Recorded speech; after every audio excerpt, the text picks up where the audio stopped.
নমস্কার বন্ধুরা, আশা করি তোমরা সবাই ভালো আছো। আমি একটা নতুন স্বাদের রেসিপি বানাচ্ছি, তোমরা মন দিয়ে দেখো, কোথায় যেও না। চলো আমি শুরু করছি। এখানে আছে ডিমটাকে ফাটিয়ে নিয়েছি আমি। এর মধ্যে আছে পেঁয়াজ বাটা, রসুন বাটা, স্বাদ মতো লবণ, হলুদ গুঁড়ো, লঙ্কা গুঁড়ো। এখানে তেল গরম করতে দিয়েছি আমি। বেসনের মধ্যে আমি দিয়েছি হলুদ গুঁড়ো, লঙ্কা গুঁড়ো। এখানে আছে বিস্কুট গুঁড়ো।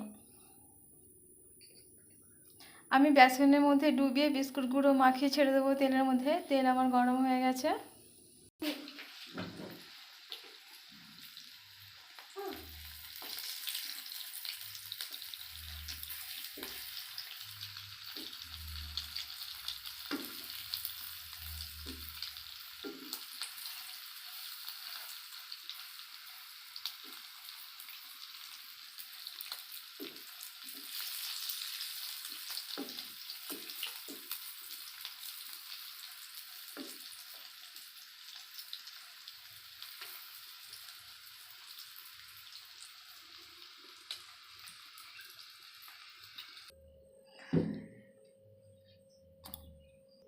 আমার রেসিপিটা বানানো হয়ে গেছে বন্ধুরা।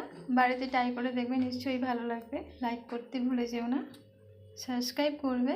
থ্যাংক ইউ বন্ধুরা। সাবস্ক্রাইব করবে, অবশ্যই দেখবেন। Thank you, thank you, thank you, thank you, thank you, thank you.